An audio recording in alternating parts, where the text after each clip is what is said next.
What's going on, fellows? What you just watched there was my top set of back squats from yesterday. Hit 610 for 4, felt pretty good. I like to think about 2 in the tank there, RPE 8-ish.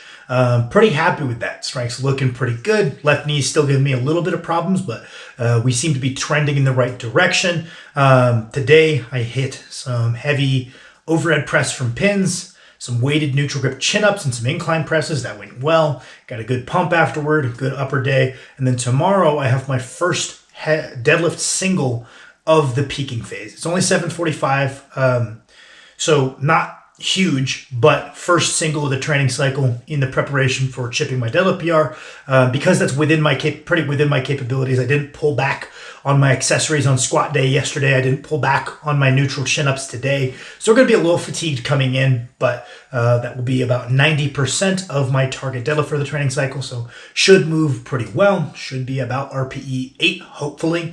We'll see how that goes, but that's what I'm prepping for now that I finished up today's session. My mindset shifts to getting ready for tomorrow, making sure that I drink my standard amount of water, eat all my meals, maybe push a little bit of extra calories because I'm still feeling a little bit banged up, making sure I go to bed early, do a little bit of mobility, so I'm good to go for tomorrow. But that's kind of where we're at within my training. 3 more weeks to go, and we're going to take a swing at it. We'll see how that goes, but overall, I'm feeling pretty strong. Squat's good right now. That's my high bar position. I'm sure this is YouTube, so somebody's going to tell me that's not high bar, but that's my high bar. That's feeling strong. Legs are coming back pretty good. Able to do some belt squatting again without the knee getting aggravated, so squatting strength is good. Pulling strength, quite good right now. As far as my deadlift goes, pressing is coming back, getting towards all-time strength on those. I had a big set of dips that I'll probably put in the video that I post after this one. Pretty big, pretty pleased with it. So pressing strength is looking good. Overhead strength is coming back. Shoulders finally feeling healthy. We're pressing on the gas there. And then been working on my pulling strength. Rowing is strong. Pull-ups have never been a strength of mine because I've never worked on them very much, but I'm starting to ease into focusing on my maximal strength on those, and that's coming along nicely. Yeah, training's going pretty good right now. All right, so this morning I was eating meal 1, getting ready for today's session. I sat down, and while I was eating, like I normally do, I pulled up YouTube and tried to find a video to watch to make my boring-ass, unseasoned meals a little bit less monotonous. And I saw Mr. Jeffrey Verity Schofield posted a video. So I say, I like that guy. I'll give that a watch today. I'll try to finish my meal before the end of the video. And it was like 10 signs that your work capacity is lacking. I'm big on work capacity. That's often a talking point of mine. So I was very curious what he had to say. And I thought that was one of his best videos. I felt that I would say I go so far as to say every talking point he touched on is something that I not just don't disagree with, but something I actively agree with. I thought that especially the point that he mentioned about people that kind of have this pain that bounces around the body. The second you kind of address this little issue in the knee, suddenly the elbow, suddenly this.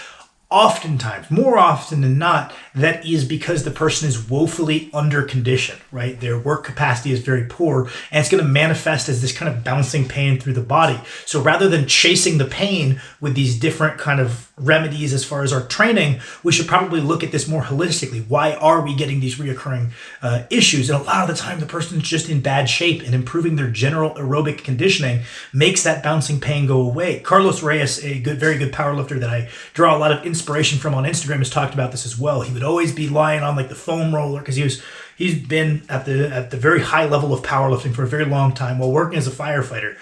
So very demanding hours, very variable schedule, and has to put a lot of thought into his fatigue management strategies. He used to be constantly lying on the foam roller, constantly using a lacrosse ball, constantly doing mobility work to try to keep on top of this pain that kept bouncing around until he found that it was more of a systemic workload issue.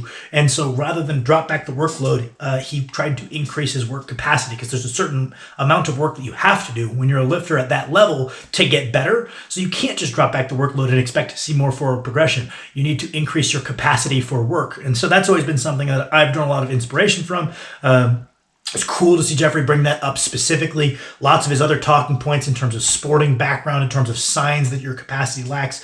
I thought it was a great video. I've watched a good number of his videos, and I would go so far as to say that might be, in my personal opinion, the best of all of them that I've seen. So that was cool. And then I remembered that he actually left a couple of hot takes on my community post where I was just looking for, the hot takes that we include in these videos. He actually left 3 of them. So I figured, I was like, damn, this was a good video. We'll do a little 3-for-1 today on his hot takes he left on the community post.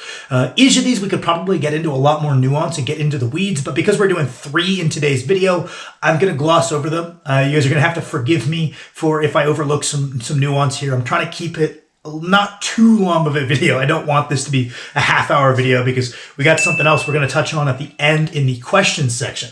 So the first one, his first take is, it's not possible to maximize arm development without isolation work taken to failure, 0 RIR, or beyond failure. So we're going to break that down into 2. A little bit outside my wheelhouse. I think you guys know by now I'm a little bit more of a strength guy, a little bit less of a bodybuilding type of guy. I like to think I know a good bit about hypertrophy because that is a pretty vital part of strength training, but it's only a portion of it. And I don't think that if the goal is bodybuilding, I should be considered that much of an authority figure. That being said, more than happy to give my thoughts. So we could break that claim into 2 things. First is that we're not going to be able to maximize arm development without isolation, and then the fact that that isolation work needs to be taken to failure. First half, I tend to agree. If we use nothing but compounds, there's no guarantee that we're actually taking the target musculature to even the desired proximity to failure. Something like a close grip bench press, it's not unusual for the delts of the chest to be the limiting factor. So are we really taking the tricep within the proximity of failure we're looking for? The number of sets we're going to be able to do per week on nothing but compounds is probably going to be limited by either the chest or the shoulder, and we probably could have done more work, and that is indicative of the fact that we're not filling up our maximum recoverable volume for the tricep itself. We're going to be limited by these other bigger muscles that might kind of burn out a little quicker if we are limiting ourselves to compounds only. So I agree. In theory and execution, I think that isolation work is a non-negotiable if maximizing the development of your arms is the goal. I would like to, I like to think that a blended approach of compounds and isolations is probably a good idea, but you could probably go isos only and still get very developed arms. So I agree with that half. And then the other part is taking it to failure. The isolation work specifically, not the compound work. I think that's an okay claim, right? So the science tells us, hey, maybe that's not true. Maybe we accumulate more sets at 2 to 3 RIR, and create our difficulty with the number of sets because like you guys have heard this point, he knows this point, the final reps on paper are probably a little bit disproportionately fatiguing, so more fatiguing than they are stimulative. We're better off chopping those reps off and then doing more sets. That being said, the problem with those final reps is that they are fatiguing. I don't really know how much I would put behind that when I'm doing a rope press down. Something like a rope press down, we're going to reach strict mechanical failure relatively easily. We don't have to dig that deep. You're going to have a very hard time convincing me that those final reps are all that systemically fatiguing. So I would rather see people just take that to failure because the fatigue is, I'm going to go out on a limb and say, relatively negligible in the grand scheme of things. Something like something very systemically taxing, like Jeffrey's talked about, is like an RDL or a hack squat. We can look at this more RIR based system because we do have a significant amount of fatigue that's going to play into our judgment calls, right? But for something like arm isolation movements, I tend to err on the side of, hey, it's better to know our proximity to failure by hitting failure. If we are chasing 3 reps away from strict mechanical failure on a rope, I don't think most athletes are actually going to be able to hit that very well. We could blend a sub-max and a failure set approach, but I don't agree that it's necessary. It's not possible. I think it could be done, but I think the average lifter is going to miss the mark on their proximity to failure often enough that it will stop them from maximizing it, and they might be better off going to a strict mechanical failure, at least sometimes, if not a lot of the time, on arm isolation work. So I don't necessarily agree that it's not possible. I think an advanced athlete could set up a training system in which I don't think they're leaving anything on the table, but the vast majority of lifters, given they're a little bit suspect at gauging their RIR, should definitely have failure work present. And due to the limited systemic fatigue of the arm work, I would say it should be done not that sparingly, to be honest. So that would be my thoughts. The next one if someone had, I guess this is one of those things where I could kind of give you three answers for that one. Where, it's like, okay, Sam, the guy who likes to read a bit of science, would tell you, hey, there's no reason to suggest that the arms are unique to other muscle groups. They all kind of respond to these same general criteria. The same principles should kind of be applied unilaterally across the body. Oh, I disagree. You could say, okay, Sam the coach. And Sam the coach would tell you, I'm a strength coach. I'm not super concerned with maximizing arm development past what it can do for us in terms of our strength progression. So I would say, I don't really care. Just work hard on some volume. And then if you just ask me, Sam the lifter, who's done a bit of arm training, that would kind of be my thoughts. As in practical application, I kind of agree with you. Not that it's not possible, but that most people should. The next one is, if someone hasn't had any injuries in 5+ years of training, they're probably not pushing themselves very hard. And someone replied, or they never got really lean, which is fine. Yeah, I would tend to agree that getting really lean probably increases our risk of injury, especially when we are pushing the limits within our training. But I don't think that not getting really lean makes you impervious to injury. And basically what Jeffrey is saying is, hey, if we're trying to find the upper limits of our maximum recoverable volume, by the nature of that, we're probably going to overstep at some point and pick up some small injuries. Now, part of this comes down to how we define an injury. Some people will define it as, hey, I feel a little bit of discomfort the next day. That's an injury. And I would tend to agree. If you've never felt discomfort the next day from maybe mistakenly doing something a little bit off, you probably are leaving gains on the table because you're not searching for that upper end of either volume or intensity or whatever the hell we want to say is an important driver. If we're not searching for that if we never find that upper end and we never pass it on accident, there's a good chance that we're coasting a good bit below it. So they could probably benefit from training harder if they've never kind of flown too close to the sun. Or you could have an idiot like me where I'm like, if it doesn't require surgery, it's not an injury, in which case, obviously, you can train for 5 years without, I haven't had a surgery. So in my mind, I'm uninjured. I'm indestructible. But I think a lot of that just comes down to the semantics of definition, but I would agree with you. I would say, I don't know if that's how controversial that is among people that are not really weird and they just leave comments criticizing stuff and don't seem to actually train. I'm sure some of them would disagree with you. But I think among people that train seriously, I think most people would agree with you. So we don't hit that criteria for controversial. I'll give you a controversial award on the first one, though. I think that enough people are anti-failure that we could give one out there. Yeah, I would tend to agree. If someone never has a bit of discomfort the next day, they're probably not testing the upper limits of what they can handle enough, and they're probably coasting a good bit below it, though it could be done. The last one, adductor isolation is more important than quad isolation work. I'm going to go out on a limb and guess this is a hypertrophy-oriented, like a bodybuilding-oriented statement.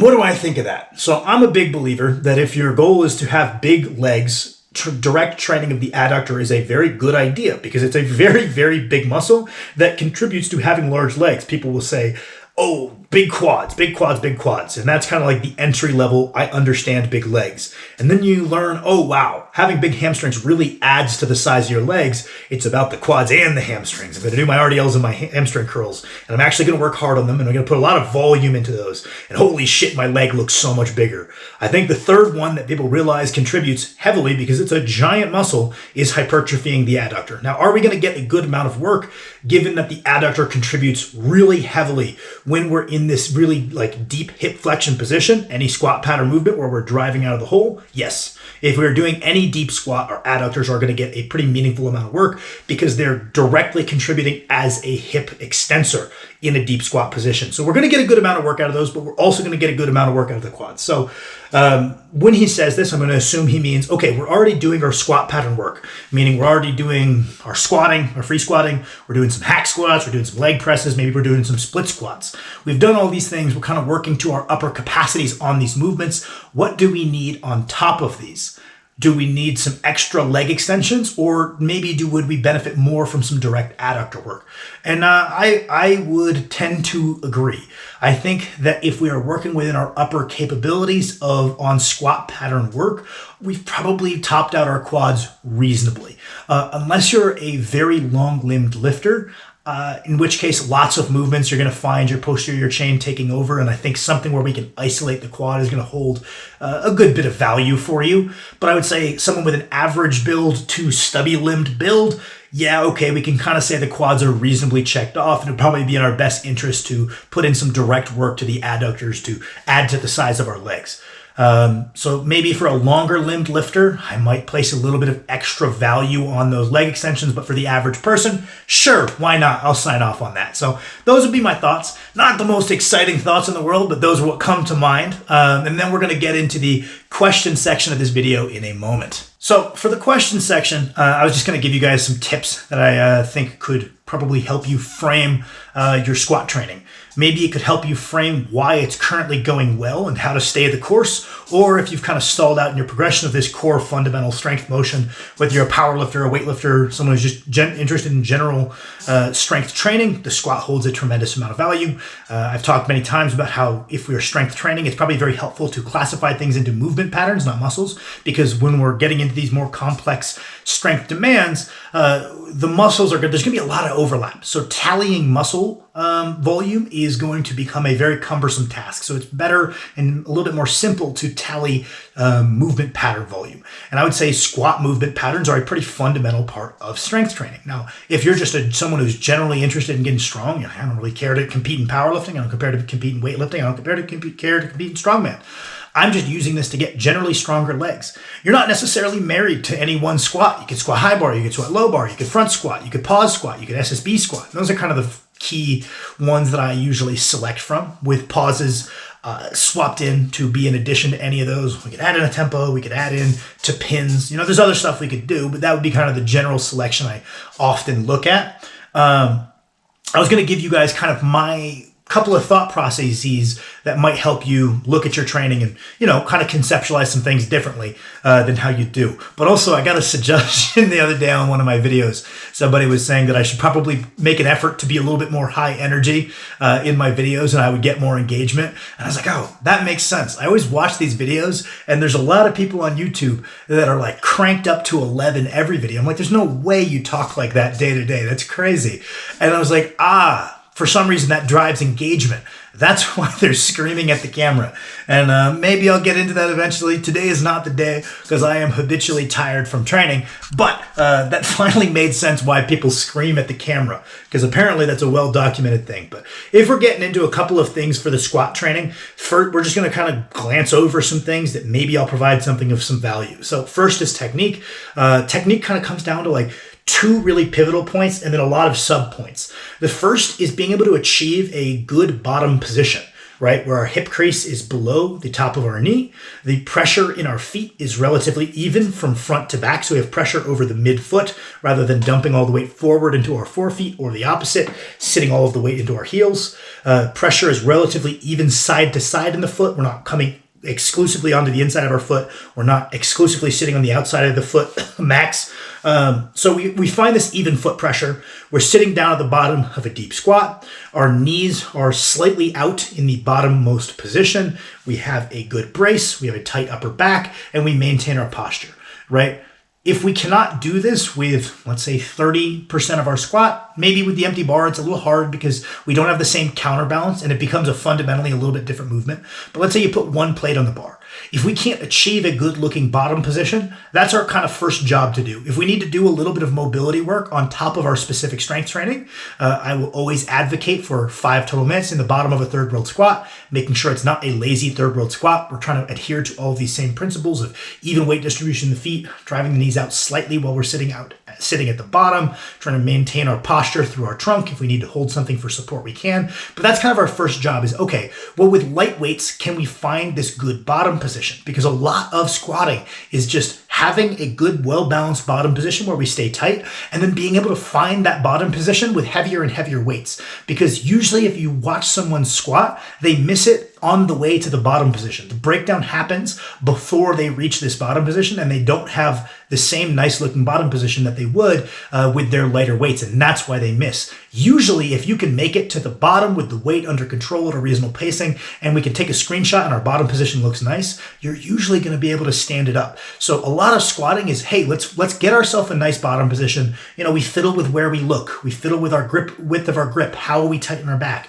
Make sure our bracing is good. We fiddle with our angle of our feet, all to find for what us ends up being a nice bottom position. A nice bottom position is going to look a little bit different for a front squat or a high bar squat or a powerlifting style low bar squat, but these same criteria of even foot pressure, remaining tight, keeping that weight over the midfoot, all apply. So criteria one is to make sure that we even have that in the first place. And if not, let's put a plan in place to make sure that we can start achieving a good bottom position with light weights and then find that position with heavier and heavier weights. And then the other part of squatting technique that is kind of for everybody, regardless of goal, is we're going to try to find a balance between using our knees and using our hips. Now, depending on the kind of squat, the balance we strike is going to be a bit different. So like if we have an ultra low bar position, like we cram that shit down into the French low bar squat position, yeah, the balance between hip extensors and knee extensors is going to shift a little bit. But to move the most weight possible and to get the best strength effects possible, we still want to be using a combination of both. Now we go all the way to the other side of the coin and we front squat.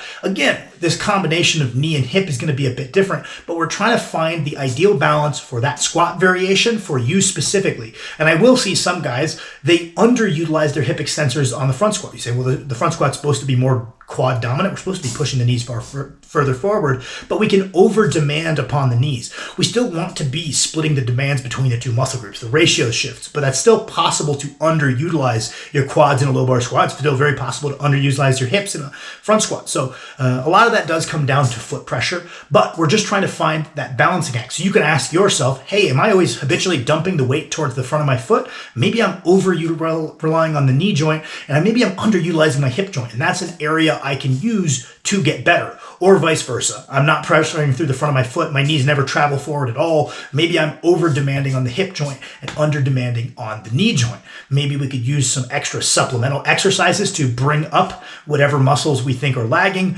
We could practice on our lighter weights, trying to strike this balance. And then in the long term, by distributing the demands across more muscle groups, we will perform better. Even if we're doing the same routine of 2 times a week, we're hitting 3 to 4 sets, the same sets done with a technique that distributes the load between more movers is probably going to lead to greater progression in the long term.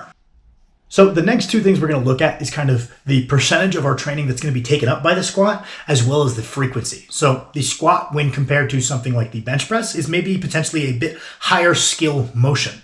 Whereas the bench press, we can have pretty amateur technique. And if we have big, strong pecs, big, strong shoulders, and big, strong triceps, we could probably have a pretty darn good bench press. Whereas the squat, there are people with very strong legs. Their leg extension is huge. Their calf raise is huge. Their hip thrust is huge. And they have a pretty pedestrian squat because the squat itself has a little bit higher of a margin for skill. And this should be reflected in our training, right? If we're early in our training career, our upper body sessions, our bench sessions, benching might only be 30% of the session, and then 70% of the session is a bunch of other motions that maybe they're similar, maybe they're different, but they're focused on just hypertrophying those relevant muscles. On the squat, we probably want a bit bigger percentage of our squat training to be on the squat and its close variations, so we're building skill. Maybe a little bit more of our hypertrophy work is done on the motion and its close variations rather than, okay, I got my squatting done, now I've got hack squats, I've got some leg press, I've got some split squats. Maybe we should be spending a little bit more time in the rack, and this was a mistake I made. Now, is hypertrophying the relevant muscles still extremely helpful? Hell yes. Hopping on a hack squat after I'm done squatting, hopping on the leg extension, doing some lunges, doing some split squats. All of these things are good, but we also have to remember that the skill ceiling for the squat is a little bit higher, so we probably want to just spend a little bit more time in the rack when we compare it to maybe our bench press training. I find that the average for most people to get the best results in improving their squat pattern strength, regardless of kind of what they're generally doing, I'd say we kind of hover around 2 times per week. One, I don't think we're challenging that skill often enough.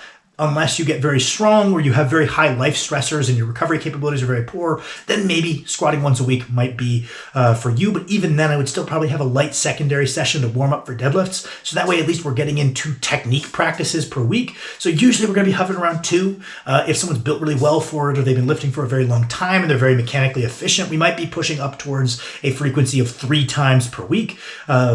4 in extreme cases, certain phases of training, but they wouldn't be at 4 year round generally. But we're looking at 2 for most people. And we're going to try to, like let's say we do a squat and deadlift workout. about half the workout squatting, half the workout deadlifting. Of the squatting half, we're going to be spending a reasonable amount of that in the rack itself.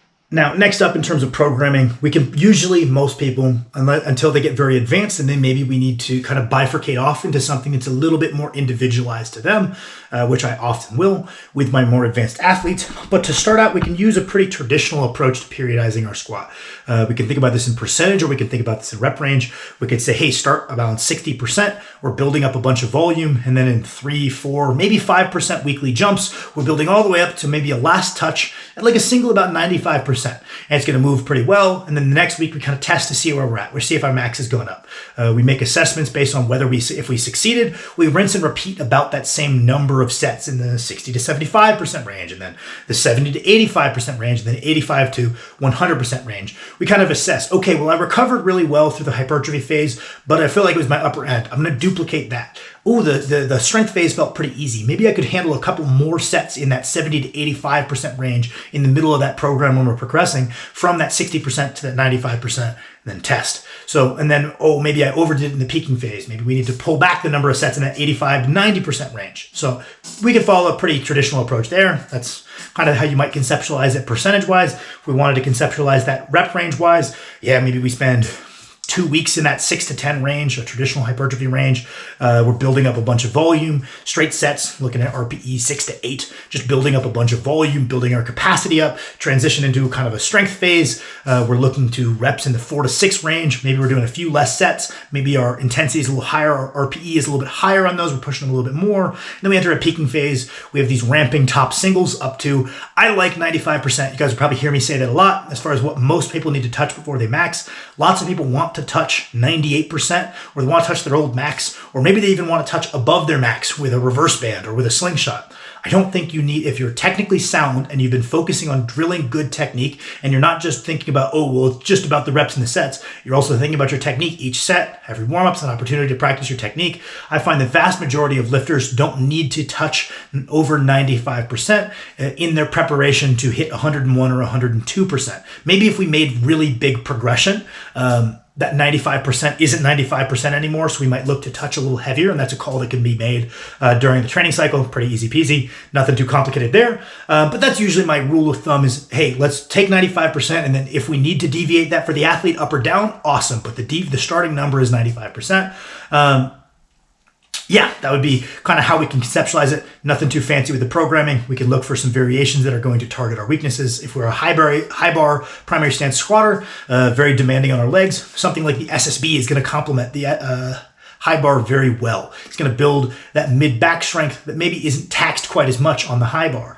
If we're a low bar squatter, something like a high bar pause, or even a front squat is going to hit that forward knee position that maybe we neglect a little bit with our main movement. So we're going to probably pick one primary day and one day with a self-limiting variation that's going to tax what we perceive to be a weakness. If tightness in the hole or hip strength is a weakness, we're going to add a pause. If quad strength is a weakness, we're probably going to do something that's offsetting that load a little bit higher or a little bit more forward.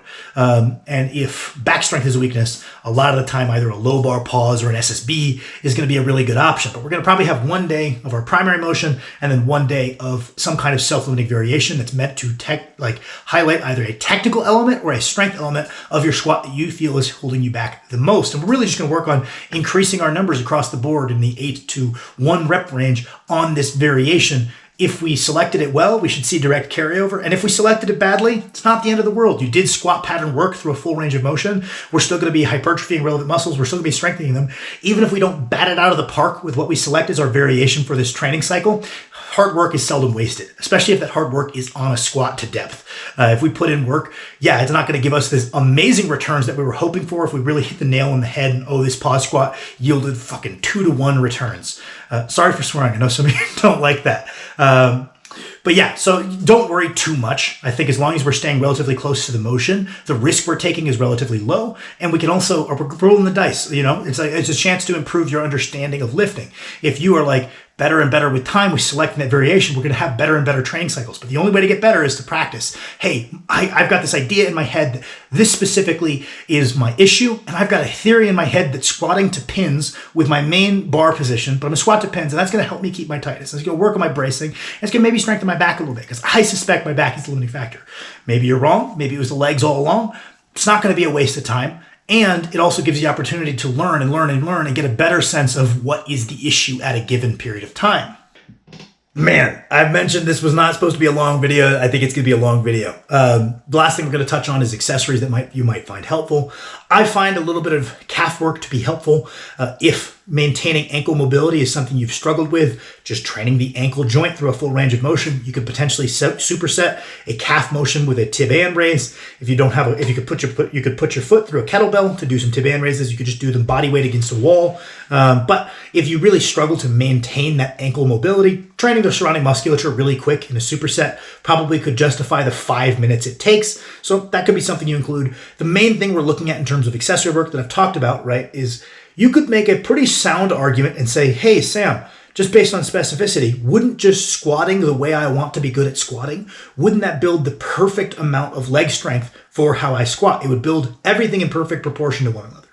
And I would tell you, yeah, you got a pretty good argument you could make there, but I find squatting feels a lot better when we try to create a small surplus of squat strength. So I know that you've all heard this point. I'll try not to harp on it too long, but when we finish squatting, we do as much squatting as we can in the week, especially if it's paired with deadlifting. The limiting factor is often going to be the recovery capabilities of our lower back. Our legs could handle a bit more work in that squat pattern, and they could probably move a bit more tonnage than, because our let's say our high bar is limited by our, let's say, thoracic extensors.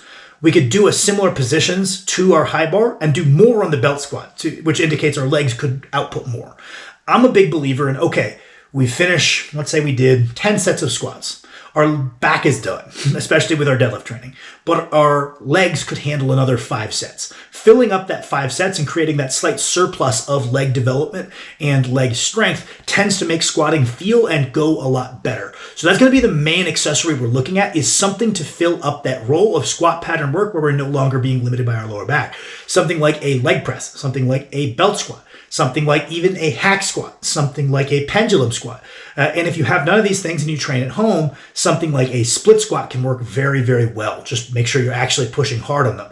I think especially a lot of people who have very poor development in their hips, you choosing to do a split squat as that extra volume rather than one of these heavy bilateral movements gives them great returns, because their glutes develop, their adductors develop, their control of their knees, their balance develops, and it ends up giving them better carryover than had they driven to a gym and hopped on a leg press. Because again, we're challenging our ability to move through space a little bit more there. But that's going to be the main thing we're looking at in terms of squat accessory work. We're going to be looking at filling up that bit of extra leg volume on a squat pattern movement. And you can find what works best for you. You can rotate them with time. If you know that you've got a couple that work well, cool, they're all about the same. Let's rotate them when we really start to get stale on one. Awesome. In terms of other stuff, we can throw in leg extensions. Mac's a huge fan of those. It's a big why not thing. If you have the energy and you can recover from it, just getting in some extra hypertrophy for a primary mover checks out. Lots of people will advocate for doing direct tricep work after bench training, but won't advocate for leg extensions after squats, even though conceptually it's more or less the same idea. So that's something we can throw in there, especially an early training block. When we are really focused on these hypertrophy outcomes, something like a leg extension could be thrown in there pretty easily. Direct adductor work, especially if you have frequent adductor strains. The adductor machine might be a great idea. Something like a Copenhagen squat or Copenhagen like reps on a side plank. Copenhagen squat. Copenhagen plank, either for a static hold or for reps could be a good idea. Something like a hamstring curl, it's probably not going to give you great returns, but it's maybe a good habit for knee health to maintain this knee flexion strength. The hamstrings don't contribute tremendously to the raw squat, but we like training antagonistic movements on the bench press. There's no reason the squat should be different. So something like a hamstring curl, you could play around with it. You're probably going to be doing it on your deadlift day regardless. So probably you're going to have that knee health benefit either way. You could just see if you feel like it helps your squat. Something like a back extension, I think, holds a tremendous amount of value for people that have kind of weak posterior chains. Maybe their hip hinge is kind of the limiting factor within their squat. Back extension with a pause at the top to work that isometric strength of the spinal erectors with a flat back, because lots of people will pull with a round back and then be very weak at maintaining this straight back position that is going to reward the best squatting we can do. Those are just some things that come to mind. Walking lunges are awesome. Hip thrusts can have their place, but really we want to make sure that we build our squat training program with specificity in mind. Let's first look at our main 2 days, how much work can we do on our squat and our close variation. And then we're going to fill in a little bit of extra volume with our hopefully well-selected squat pattern movement that spares our lower back. And then what we do after that, assuming we're doing those two things in good quantities and good intensities with good technique, we have a lot of creativity because those things are going to kind of carry us. Those things are going to put us on our back, and we don't have to worry quite as much about what extra work we do after that, which means we can have fun. We can mess around with supersetting walking lunges and leg extensions. We can mess around with hamstring curl, leg extension supersets. We could do all this fun stuff with the rest of that. But you say, yeah, I kind of feel like my glutes are weak. I'm just going to do like all these glute exercises and do kind of a fit chick workout. We can get away with that because we're doing the main fundamentals really well in good proportions with good technique, and we can have a lot of fun messing around with that extra hypertrophy work. So those would be my thoughts. Long ass video. I apologize for that.